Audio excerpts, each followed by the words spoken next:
Amém, irmãos. Como é bom podermos cultuar o Senhor com todos esses elementos, com os nossos dízimos, com as nossas ofertas, com os nossos cânticos, com as nossas orações, com a leitura da palavra e, neste momento, também com a exposição da palavra. E eu peço aos irmãos que abram a segunda epístola do apóstolo Paulo aos Coríntios, capítulo 11, 2 Coríntios 11, versículos 1 a 6.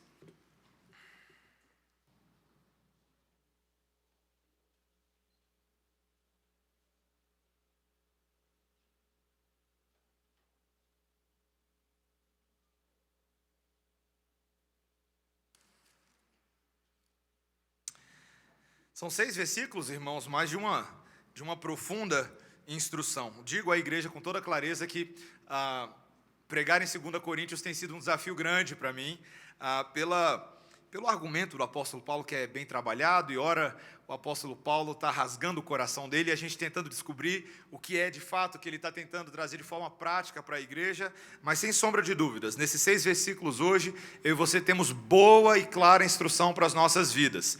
2 Coríntios, capítulo 11, versículo 1, diz assim: Quisera eu me suportasseis um pouco mais na minha loucura. Suportai-me, pois, porque zelo por vós com zelo de Deus, visto que vos tenho preparado para vos apresentar como virgem pura a um só esposo, que é Cristo. Mas receio que, assim como a serpente enganou a Eva com a sua astúcia, assim também seja corrompida a vossa mente e se aparte da simplicidade e pureza devidas a Cristo. Se na verdade vindo alguém prega outro Jesus que não temos pregado, ou se aceitais espírito diferente que não tendes recebido, ou evangelho diferente que não tendes abraçado, a esse de boa mente o tolerais. Porque suponho em nada ter sido inferior a esses tais apóstolos. E embora seja falto no falar, não o sou no conhecimento. Mas em tudo e por todos os modos vos temos feito conhecer isto. Esta é a palavra do Senhor. Vamos orar? Senhor, obrigado pela tua instrução espiritual, pela pena do apóstolo Paulo, que comunica a nós, tantos séculos depois, verdades de valor eterno e transcendental.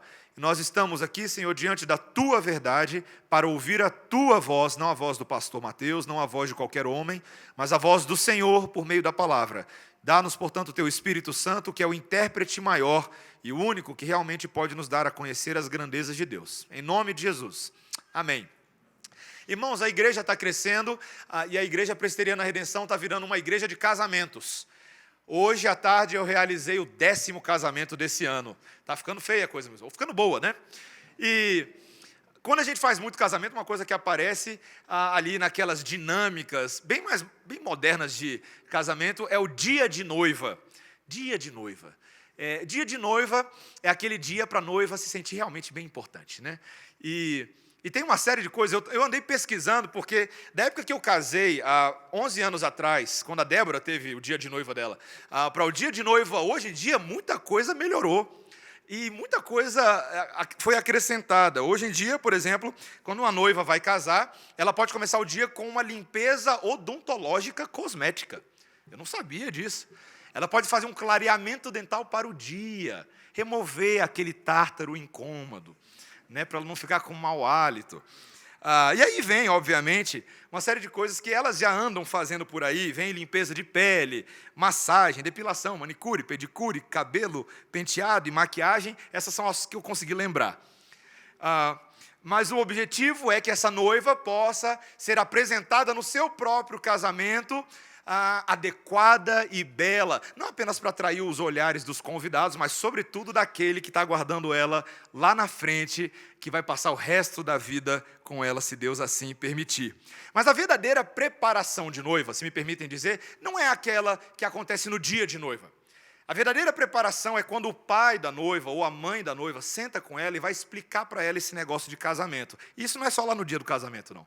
É quando começa a prepará-la no dever de agradar o seu marido, o dever de ser uma esposa submissa, de ser respeitosa, de ajudar o cabra a ser um homem melhor, ser um pai melhor, como ajudá-lo a resolver os verdadeiros problemas que vão surgir no dia a dia, através de um caráter manso, de um caráter pacificador, que segura a língua, em vez de devolver na mesma moeda. Como ser controlada nas finanças, para ajudar o marido nessa área, e tantas outras áreas. Você percebe? Preparação de noiva é muito mais difícil do que só o dia de noiva. E eu estou fazendo essa ilustração toda de noiva porque Paulo está usando nesse texto a imagem da noiva para se referir à igreja, quando no versículo 2, veja, ele diz que essa noiva está sendo preparada para ser apresentada como uma noiva, ou como uma virgem aí, ao esposo, que é Cristo. Mas diferente do dia tranquilo de noiva, o dia de noiva da igreja é um caos. Porque nós estamos sendo preparados sob fogo e pressão. São ataques de todos os lados. Satanás não brinca em serviço. Nós estamos sofrendo a sedução do engano das trevas nesse mundo no qual nós nos encontramos. Nós estamos sendo confrontados por falsos evangelhos. E acabamos muitas vezes cedendo a fontes de autoridade que não são o nosso noivo. São outros impostores.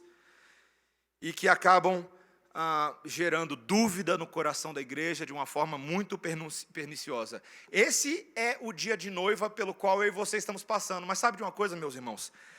O apóstolo Paulo sabia que as coisas seriam assim, e ele escreve esse texto para que nós não sejamos desviados do nosso propósito de ter uma vida devota a Cristo, que nós saibamos estar alertas, que nós confiemos na palavra, e que nós verdadeiramente nos tornemos uma noiva preparada para o grande encontro, para aquele momento final, para encontrarmos com o nosso amado. Então esse texto que é sobre isso, ele vai mostrar para a gente qual é o objetivo desse casamento e 3 alertas, tá bom? O primeiro é o alvo do casamento divino, e depois o primeiro alerta é a sedução das mentes, depois as distorções da verdade, e depois que os ouvidos da noiva têm que ser do noivo. Esse foi um engraçadinho que eu botei aqui para a gente. Os ouvidos da noiva têm que ser do noivo, tá bom? Primeiro, qual que é o alvo do casamento divino? A primeira frase de Paulo, versículo 1, é: quisera eu me suportasseis um pouco mais na minha loucura. Suportai-me, pois. Paulo está lutando para conquistar a afeição e a atenção dos coríntios. Uma igreja que deu muita dor de cabeça, questionou muito a postura do apóstolo Paulo, a sensatez dele, até a lucidez do apóstolo Paulo. Haviam alguns falsos mestres, falsos apóstolos, eles se intitulavam apóstolos, que diziam que Paulo estava ficando louco, que ele não era assim tão bem motivado, e questionavam também as credenciais dele como apóstolo. E esse mesmo apóstolo Paulo, que havia acabado de falar no capítulo anterior, ali no versículo 18 do capítulo anterior, que ninguém deveria ficar se louvando a si mesmo, foi o que ele falou, agora tem que lutar para provar as suas credenciais e provar a sua autoridade apostólica, coisa que ele não imaginava estar fazendo, mas é o que ele precisa fazer, mas ele parecia um louco nesse processo. Mas o que justifica, meus irmãos, honestamente, se eu fosse o apóstolo Paulo, eu já estava cansado dessa igreja, eu já tinha desistido há muito tempo. O que justifica o apóstolo Paulo insistir tanto com essa igreja, a ponto de escrever 2 epístolas e uma terceira que nem chegou às nossas mãos? O que faz? Ele dá o segredinho aí, no versículo número 2, veja o que ele diz: porque zelo por vós com zelo de Deus. A palavra zelo, aqui o grego, é a palavra ciúmes. Eu tenho ciúmes de vocês. E antes que você pense que isso aqui é um ciúme pecaminoso, doentio, aquele ciúme descabido, muitas vezes, que as pessoas têm, ele diz que é um ciúme de Deus. Ele partilha num zelo que Deus tem pela própria igreja. Esse tem sido o caráter de Deus para com o relacionamento do seu povo historicamente. Meus irmãos, Deus é ciumento. Eu não sei se você costuma entender isso, mas a Bíblia deixa bem claro, desde os dias de Moisés, que Deus havia dito para o seu povo, e no mandamento que nós acabamos de ler, quando ele deu o segundo mandamento, ele disse: não farás para ti imagem de escultura, nem semelhança alguma do que há em cima da terra, nem embaixo dos céus, nem nos céus, nem embaixo da terra, nem nas águas embaixo da terra. Não as adorarás, nem lhes dará culto, porque eu sou o Senhor, teu Deus, Deus zeloso. Em outras palavras, Deus ciumento. Meus irmãos, Deus era ciumento de Israel. Ele era ciumento porque não deixava ninguém se aproximar de Israel sem já dar uma cajadada na cabeça dos povos estrangeiros. Mas, ao mesmo tempo, quando esse povo começava a flertar com outros deuses, com outros ídolos, Deus ficava irado. Deus é ciumento e Ele é santo. E o apóstolo Paulo partilha desse sentimento de Deus, dessa postura de Deus. E ele se vê nesse texto aqui, literalmente, como o pai da noiva. O apóstolo Paulo é o pai da noiva que está caminhando com essa igreja pelo corredor central para apresentar a noiva lá no altar. Hoje eu tive essa experiência mais uma vez, de ver ali algum parente da família com os olhos marejados. Ele quer fazer isso bem, ele quer cuidar dessa igreja, especialmente porque ele quer apresentar a igreja como uma virgem pura, é o que ele diz aí, a um só esposo, que é Cristo. Veja bem, uma virgem pura, a um só esposo, que é Cristo. Paulo está trabalhando nesse noivado aqui da igreja. E aqui tem uma teologia muito boa sobre noivado, que eu e você não conhecemos assim tão bem, porque a gente não ouve muito falar disso. O casamento entre os judeus, na época de Paulo, ele envolvia duas cerimônias separadas. Tinha uma cerimônia de noivado e tinha uma cerimônia nupcial, que era aquela do dia ali da consumação. E as duas faziam parte do casamento. Geralmente havia ali um período de 1 ano, os comentaristas colocam, entre uma e outra, viu, casais de noivos? 1 ano, pelo menos, não estou brincando. 1 ano. E nesse período, essa moça, ela já era considerada legalmente como esposa do homem. Interessante isso, né? Uma história que você pode lembrar é a história de José e Maria. José e Maria ainda não estavam casados, estavam desposados, prometidos, comprometidos um com o outro, mas quando vem aquela notícia da gravidez de Maria, pelo Espírito Santo, você lembra como foi o caos social na cabeça de José, aquela história toda. Por quê? Porque Maria já estava dentro da esfera do casamento. O contrato de noivado era vinculativo e só podia ser quebrado com a morte de um dos membros ou com um divórcio formal por escrito. A infidelidade ou violação de uma garota prometida, de uma moça, era considerado adultério e era punível de penalidade proporcional. Você percebe como a nossa teologia de noivado hoje em dia está bem fraquinha? Tem muita gente hoje que fica noivo e depois de um tempo acaba desfazendo porque achava que era namorado, não gostou muito bem. Ou, às vezes, por motivos que não são assim tão legítimos e não mensuraram bem na hora de entrar num noivado. Eu tenho acompanhado vários casais de noivo na igreja e a gente tem tratado disso com seriedade. Noivado é coisa séria, meus irmãos. Noivado é coisa séria. E existe aqui um desafio da pureza e da virgindade social, se a gente pode dizer assim. Não era coisa só daqueles dias. Ser virgem ainda é importante hoje em dia. Sabe por quê? Porque a pureza de homens, a pureza de mulheres, reflete a pureza do próprio Deus, que é ciumento por eles. Esse é o ponto. Deus não quer que as pessoas sejam virgens apenas porque Ele botou uma regrinha difícil de se seguir. Não. Ele quer que nós tenhamos pureza porque Ele é puro. E Ele não se contamina. Meus irmãos, nosso Deus quer a pureza em todas as áreas da vida. Não somente no noivado, em todas as áreas da vida. É isso que o salmista disse lá no Salmo 24, versículos 3 a 4, quando ele disse: quem subirá no monte do Senhor? Quem há de permanecer no seu santo lugar? O que é limpo de mãos e puro de coração, que não entrega sua alma à falsidade, nem jura dolosamente. O Senhor Jesus Cristo capturou essa ideia lá no Sermão do Monte, Mateus 5,8, quando ele disse o seguinte: bem-aventurados os limpos de coração. Por quê? Porque eles verão a Deus. Deus é puro. Não dá para ter impureza na presença de um Deus puro. Por isso que nós precisamos ser purificados. Vocês percebem, eu não sei se vocês percebem, o tanto que a gente tem lidado com impureza no geral hoje em dia. Eu sei disso porque quando eu abro o meu Facebook lá e já dou uma olhadinha assim, meus amigos, não é necessariamente coisas feias de ver na internet, não é isso. são pessoas impuras falando opiniões impuras e mal pensadas. E contaminando a glória de Deus em vez de dar glória a Deus. E a gente vai ficando meio impuro, não é? Se você vai passando a sua semana fazendo as coisas que você faz normalmente, sem oração e sem leitura da palavra, você chega no fim de semana, você está mais porquinho que aquele porquinho da Turma da Mônica. Você está impuro. Quando você gasta tempo, quer ver? Vou dar um exemplo para você. Você assistiu um seriado, aí você saiu com o pessoal do trabalho, aí você foi jogar um futebol mais tarde. Quando você chega no final do dia, foi tanta coisa que foi falada, tanta ideia, que você precisa fazer uma depuração da sua mente. Você precisa, muitas vezes, pegar um nebulizador espiritual e fazer uma oxigenação para toda aquela contaminação da sua mente e ir embora. E a única forma de fazer isso, meus irmãos, é com o nebulizador da palavra de Deus. É com a palavra de Deus purificando a nossa mente. Precisamos ter uma mente mais pura. Precisamos ser mais santos e inspirar o ar puro do Evangelho nas nossas vidas. E o apóstolo Paulo vai lidar justamente com esse problema agora. Em segundo lugar, veja o alerta para a noiva quanto à sedução das mentes. Olha o versículo 3.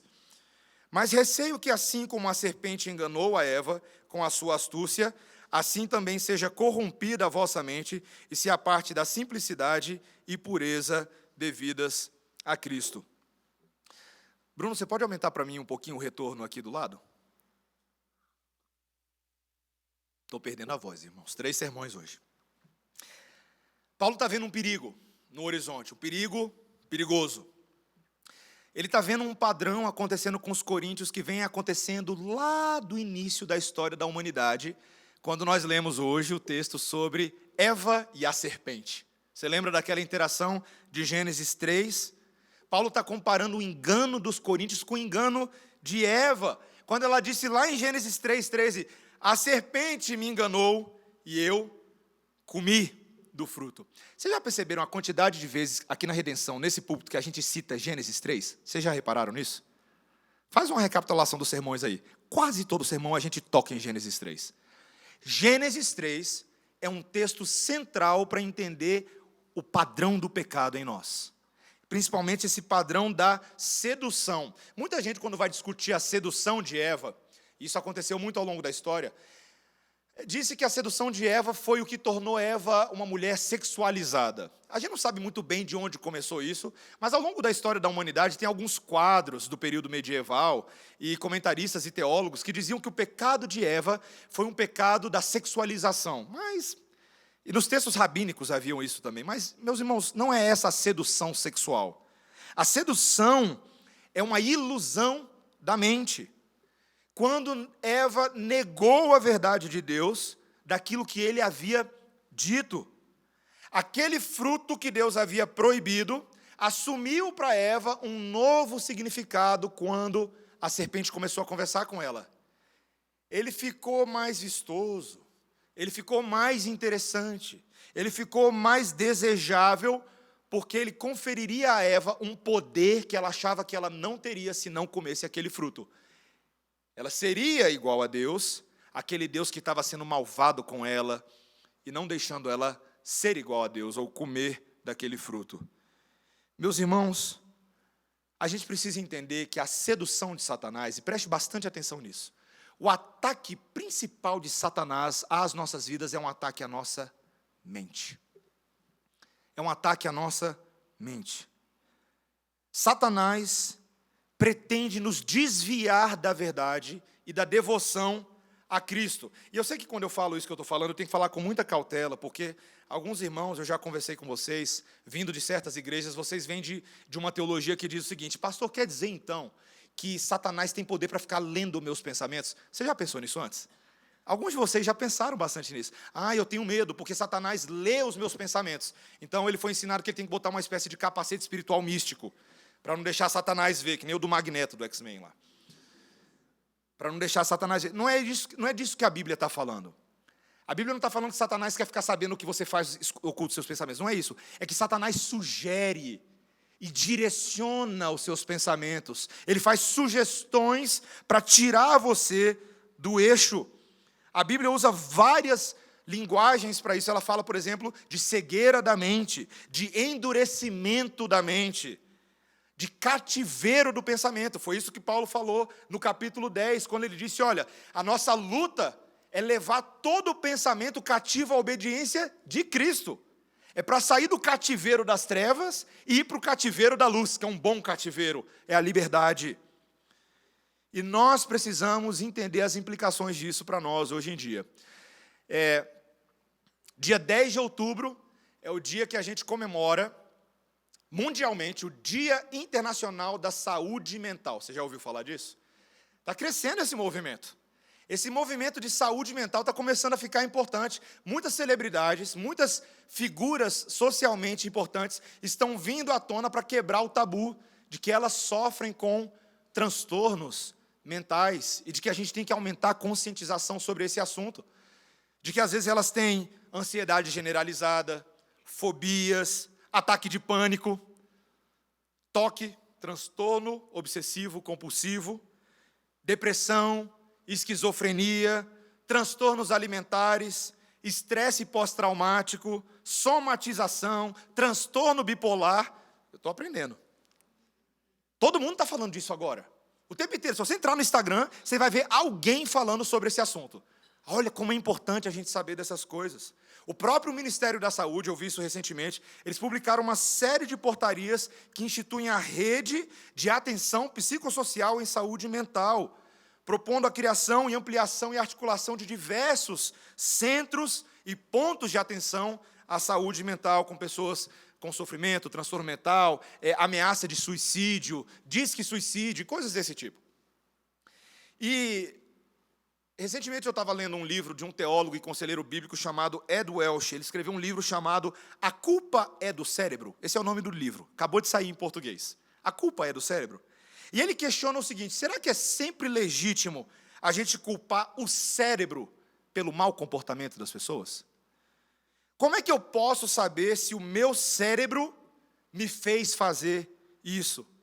E ele sugere no livro que nós precisamos fazer uma distinção entre distúrbios cerebrais genuínos e problemas enraizados no coração por causa do pecado. Existe muita coisa hoje que está sendo dada como diagnóstico psicológico, que na verdade é safadeza do coração. E veja, meus irmãos, eu não estou reduzindo aqui a seriedade e a gravidade de problemas cerebrais legítimos.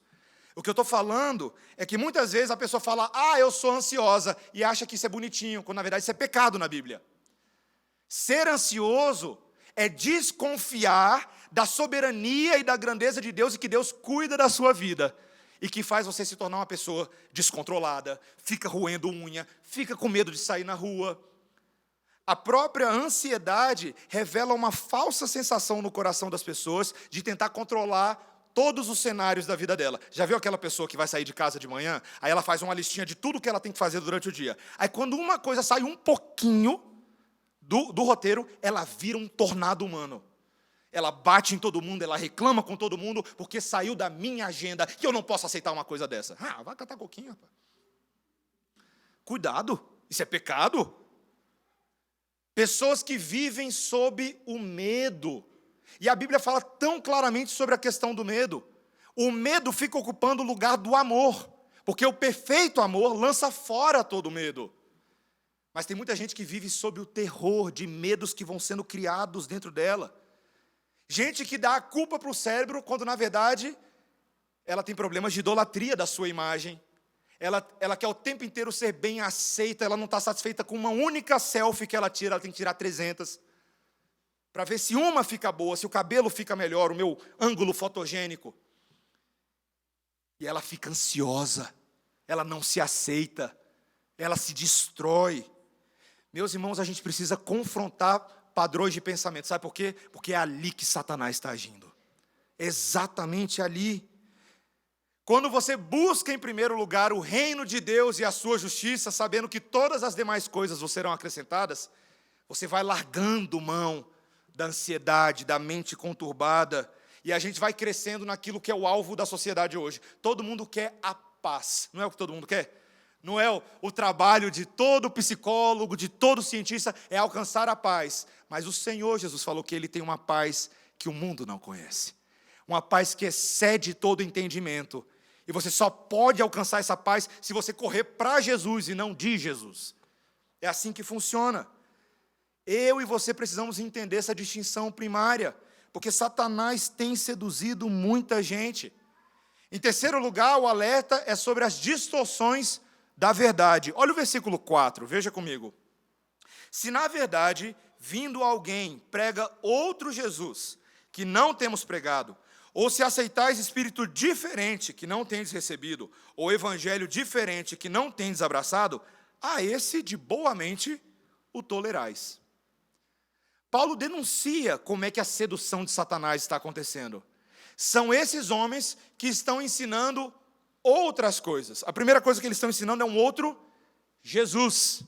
Interessante isso, né? O que é um outro Jesus? Será que tem um outro Jesus? Será que tem uma outra pessoa chamada Jesus que estava vivendo naqueles dias? Ah, é outro Jesus, não é aquele Jesus. Não é disso. Ele está falando de um outro entendimento da obra de Jesus. Pelo contexto de Coríntio, dessa carta, é possível que o tipo de Jesus que esses falsos mestres estavam ensinando era um Jesus triunfalista. Ele estava ensinando que esse Jesus dá muito poder, dá muita glória, dá muitos dons espirituais que se manifestam e chamam a atenção de todo mundo. Mas Paulo lembra que esses homens estavam negando um aspecto crucial da obra de Jesus, o sofrimento, a dor, a morte, que é o que ele vem falando toda a carta de 2 Coríntios.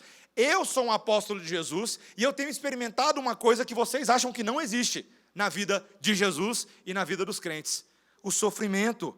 Ele lembra que ele pregou a Cristo crucificado. Cristo crucificado. Gente, Cristo crucificado não é florzinha cheirosinha. Cristo crucificado tem cheiro de sangue. É uma cena deplorável. É complicado, mas esse é o verdadeiro Cristo.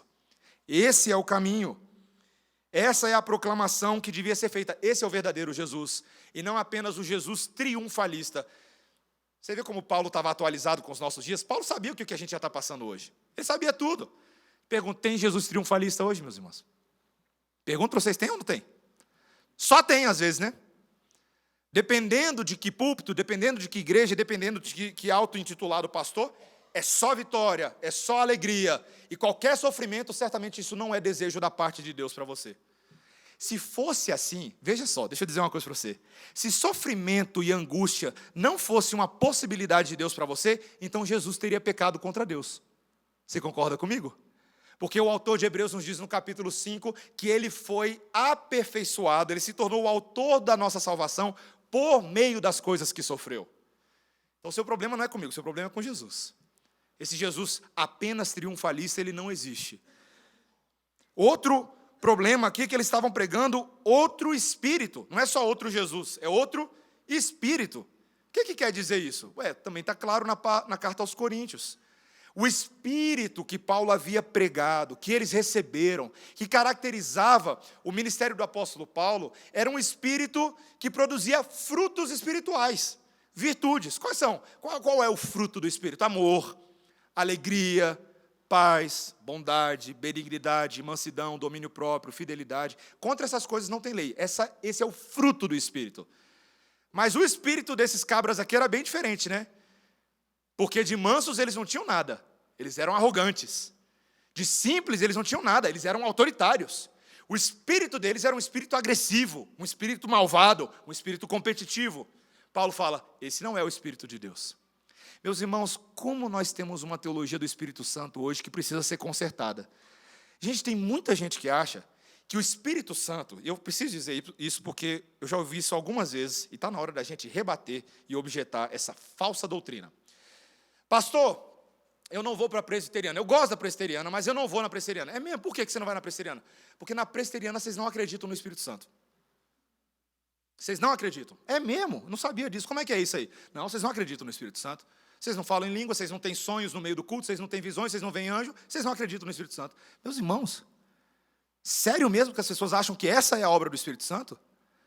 Isso é um reducionismo tão pífio da obra do Espírito Santo, porque o Espírito Santo não veio para satisfazer os seus desejos de falar em línguas. O Espírito Santo veio para confirmar a obra de Jesus. Ele é a terceira pessoa da Trindade que procede do Pai e do Filho e confirma a obra do Filho. O Espírito de Jesus, o Espírito Santo de Jesus, é aquele que confessa Jesus. E esse é o teste dos Espíritos. Lembra do teste dos Espíritos? O apóstolo João disse lá na primeira epístola: amados, não deis crédito a qualquer espírito, antes provai os espíritos se procedem de Deus, porque muitos falsos profetas têm saído pelo mundo. Nisto reconheceis o Espírito de Deus. Presta atenção. Todo espírito que confessa que Jesus Cristo veio em carne é de Deus. E todo espírito que não confessa a Jesus não procede de Deus. Pelo contrário, esse espírito é o do anticristo, a respeito do qual tendes ouvido e que vem presentemente e já está no mundo. Me permita só aplicar para vocês o que ele está falando aqui no texto. Tem muito espírito aí afora que o pessoal está chamando de Espírito Santo, mas na verdade é o espírito do anticristo. Pronto, falei. Espírito Santo que transforma a reunião dos santos em bagunça, em maluquice, em profecias que ele nunca revelou na sua palavra, que se assemelham mais a terreiro de macumba do que a igreja cristã, não é espírito de Deus, é espírito do inferno. Essa é a verdade. E não é uma questão de que a igreja presbiteriana não acredita no Espírito Santo, não. A gente quer o Espírito da palavra, segundo a palavra, que confirma a obra da palavra. Meus irmãos, a gente tem que fazer teste de fake news por aí, gente. Sabe o que é teste de fake news? É quando você verifica se a informação que está chegando a você é verdadeira mesmo, ou é porque tem girafa na Amazônia. Eu não ia falar, mas... Meus irmãos, até a minha filha... Deus embutiu na gente um mecanismo de verificação de fake news. Só não usa quem não quer. A minha filha Melissa, ela tem 2 anos de idade. E eu e Débora, quando ela nasceu, a gente se orgulhava tanto porque ela gostava de comer coisas boas. Ela comia brócolis. Ela comia cenoura. Ela comia e ela pedia, ela queria, ela botava na boca e comia com força. Quando eu e Débora, a gente tentava dar besteira gostosa para ela, ela não queria. Ela fazia, não, quer brócolis. Ela sabe, ela conhecia, ela sabia distinguir o alimento gostoso do alimento que parece gostoso, mas na verdade vai te dar úlcera. Isso está mudando um pouco agora. Melissa, por favor, muda esse padrão. Queridos, a gente precisa distinguir o alimento bom para não ficar comendo porcaria. A gente precisa. A gente tem que comer a salada de Deus, não a salada do mundo. A salada de Deus, às vezes, ela é meio insossa, porque a gente não está acostumado a comer salada, né? Convenhamos. Mas é o brócolis que você precisa, a cenoura, a batata, a beterraba, a vagem, o chuchu, o quiabo. E não o diabo, né? É isso que está acontecendo conosco hoje. Gente, tem muita gente, isso aqui é uma preocupação agora que eu vou abrir do nosso conselho com vocês. Tem muita gente que está consumindo vídeo de internet de fontes duvidáveis e perniciosas, e achando que é teologia boa. E afirma, passa para frente, faz corrente, e quando chega em mim, porque chega, né? Você sabe que chega. Aí eu vou caçar. Quem foi que está mandando essas porcarias para frente? Isso não é Bíblia. Cuidado, verifique antes a fonte. Pergunte para quem te passou se ele concorda com aquilo, mas, sobretudo, tenha um conhecimento bíblico para que você possa ouvir certas coisas e falar isso assim, isso não procede de Deus. Cuidado, meus irmãos. Tem muita besteira que parece gostosa, mas leva à morte. O que Paulo quer ensinar para a igreja, meus irmãos, em último lugar, é que os ouvidos da noiva e a atenção da noiva tem que ser do noivo. Veja os últimos 3 versículos. O versículo 4, apenas o final dele, ele diz: a esse de boa mente o tolerais, porque suponho em nada ter sido inferior a esses tais apóstolos. E embora seja falto no falar, não o sou no conhecimento, mas em tudo e por todos os modos vos temos feito conhecer isso. Paulo está falando, o cabra que ensina todas essas coisas, a esse vocês recebem de boa mente, vocês toleram. Mas quando eu falo as loucuras do evangelho, vocês não aceitam. Vocês falam, está doido, está fora de si. Paulo está tentando mostrar, isso é incoerente, isso é inconsistente. Ele está usando aqui a mesma ideia, e ele está fazendo um apelo engraçado. Meus irmãos, ele fala assim, se vocês vão ouvir o doido de lá, ouve esse doido daqui. Porque a minha loucura é para salvação, mas aquela loucura é para perdição. É isso que ele está falando. Meus irmãos, Paulo não estava dizendo que ele era igual a esses maravilhosos professores ou super apóstolos. Ele está dizendo que o que ele tem para oferecer é muito melhor e é incomparável. Esses homens chamavam a atenção porque eles eram eloquentes, mas eles falavam mentiras e eram servos de Satanás, como o capítulo 11 vai dizer adiante. E Paulo sabe, meus irmãos, que ele não era um orador brilhante, ele era um pensador brilhante. Mas ele diz no versículo 6 que ele era falto no falar. É difícil a gente entender isso, porque em outros momentos a gente tem a impressão de que Paulo, na verdade, ele era muito bom na fala e ele não queria ficar dando showzinho. Mas, na verdade, o que parece que Paulo está dizendo aqui é que é o seguinte, olha, esses homens foram para escolas de retórica, foram para escolas intelectuais que eu nunca fui. Eu nunca estudei em Harvard como eles estudaram. Mas o meu evangelho faz algo que a retórica deles não pode fazer. A retórica não salva, o que salva é a verdade. Meus irmãos, tem muita gente hoje que só acha que tem unção, poder e espírito quando a retórica visual é boa. Quando tem vídeo, uma vez me perguntaram, pastor, por que não pode ter vídeo no meio do sermão? Para dar um impacto, foi isso que falaram, para dar um impacto. Pá! Você vai falando, e eu gostei da forma como ele falou, ele era um universitário, ele falou, você vai falando, pastor, pá, pá, e você, pá, joga um impacto. E eu perguntei para ele, por quê? Não, para dar você fala 50 minutos, né, pastor? Vai dar um molho, vai dar uma quebrada. As pessoas querem alguma retórica, alguma coisa que os fascine, mas elas não estão prestando atenção no que elas estão falando. Elas estão seduzidas por questões superficiais e não pelo conteúdo. Meus irmãos, o que Deus está falando com aquela igreja e com essa igreja é, a gente tem que parar de procurar e dar os nossos ouvidos para coisas superficiais. Os nossos ouvidos são do noivo, são do Senhor. Eu e você lemos um texto hoje, em Oséias, capítulo 2, versículo 14 ao versículo 20. Foi o chamado à adoração dessa noite. E eu comecei a pregar esse texto recentemente, porque é tanto casamento que eu comecei a inventar textos para pregar. Esse é um texto interessante, porque Oséias era um profeta que Deus mandou que se casasse com uma prostituta. E era um relacionamento complicado, porque ela era prostituta, os filhos tinham nomes de filhos rejeitados, bastados. Mas Deus manda se casar com ela para ele falar como ele vê o povo de Deus, um povo adúltero. Porém, um povo com quem Deus decidiu se casar. Deus decidiu se casar com Israel. Lá em Oséias 2, no versículos 14 e 15, Deus diz que ele vai levar o seu povo para o deserto e ali ele falará palavras de vida, palavras afáveis, ele lhes dará das vinhas. Sabe por que eu acho fascinante esse versículo? Porque a última vez que Deus levou o povo para o deserto não foi para dar coisa boa, não. Esse povo penou 40 anos no deserto, por causa do pecado deles. Mas foi ali no deserto, essa é a imagem, foi ali no deserto, depois do Egito, que Deus, o noivo, tirou Israel daquele Egito de escravidão, daquelas vozes dos falsos deuses, para conquistar o coração do seu povo.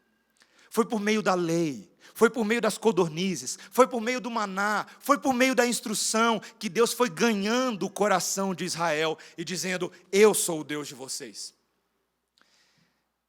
Às vezes a gente acha que o deserto não serve para muita coisa, né? Solidão, tristeza, sequidão. Mas como Deus é bom de romancear o deserto. Infelizmente, meus irmãos, Israel não vingou muito no deserto. Muitos morreram, caíram pelo caminho, porque desobedeceram à lei de Deus e se rebelaram contra Deus, com bezerros de ouro, com coisas que não deveriam ter feito. Mas Deus, mesmo assim, prometeu que salvaria esse povo. E Deus leva tão a sério as promessas dele, que ele falou assim, se a noiva não vem até mim, eu vou até a noiva. E Jesus veio, o noivo, o amado das nossas almas, para viver no deserto da nossa experiência, no deserto dos nossos pecados, sem se contaminar. E aqui, ele morreu pela noiva. O Filho de Deus entregou a sua própria vida, de verdade, literalmente, pela noiva. e ele ressuscitou. E com tudo isso veio o perdão dos pecados, veio a libertação do Egito, veio a vida eterna, veio a possibilidade de um casamento de verdade sem divórcio com o próprio Deus. Deus incondicionalmente selou essa aliança. E nada pode nos separar do amor de Deus que está em Cristo Jesus. Não há pecado da minha e da sua parte, sua noivinha miserenta, que possa nos separar do amor de Deus na cruz do Calvário. Porque o noivo nos preparou. E essa é a esperança da igreja. Ainda, permita-me dizer, meus irmãos, ainda que nesse nosso dia de noiva, nós estejamos enfrentando tentações, dificuldades, o cabeleireiro não chega na hora, nem o transporte, tudo está complicado. Você sabe qual que é a alegria do dia de noiva? É que está chegando o dia do noivo. E o dia da noiva agora não se compara à glória do noivo. As bodas do Cordeiro de Apocalipse 5, 9, 19. Aquele que vai ser apresentado e nós teremos uma festa que dinheiro algum pode comprar, o dote do pai ou da mãe. Ninguém pode pagar pelo que o Senhor Jesus Cristo conquistou para nós. E Ele se casará conosco definitivamente. Nós já estamos sendo preparados para esse dia. E é essa esperança eterna que nos motiva a continuar lutando nesse mundo. Prepara-te, noiva.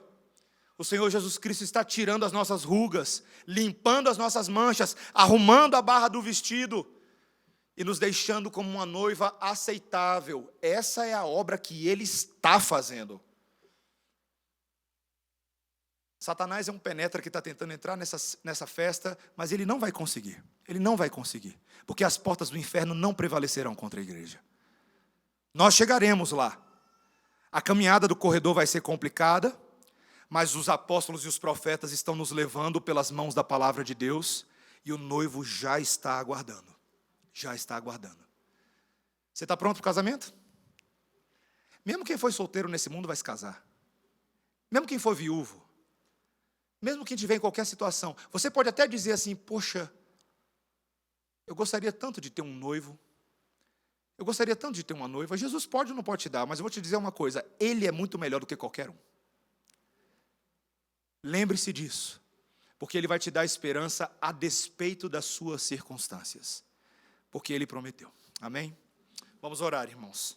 Senhor Deus, como é bom saber que o Senhor é um Deus verdadeiramente romântico e cuidador. Muitas vezes no deserto da nossa vida, quando estamos perdendo a luta para o pecado, quando estamos assolados pelas ideias desse mundo, quando Satanás se levanta de forma ainda mais forte contra o povo de Deus, nós nos lembramos, Senhor, que o noivo não vai deixar a situação barata, que Ele nos protegerá, que Jesus será o nosso defensor, o nosso cuidador e o nosso protetor. E Ele está preparando a noiva para o encontro. Senhor, obrigado, porque essa é uma obra que nós não poderíamos produzir com as nossas mãos e méritos, mas o Senhor está fazendo. Senhor, dá-nos força no noivo Jesus para evitar o engano de Satanás, para não ouvir os falsos evangelhos, para não dar atenção para falsos Jesus e falsos espíritos. Senhor, livra-nos. Dá-nos condições, Senhor, de vermos o tanto que o Senhor tem nos protegido e de que o Senhor é ciumento por nós. Lembra-nos disso para que, assim como o Senhor está aliançado conosco, nós estejamos fielmente comprometidos com o Senhor. Porque o Senhor é o nosso amado e nós somos teus. Em nome de Jesus. Amém. Irmãos, nessa noite nós teremos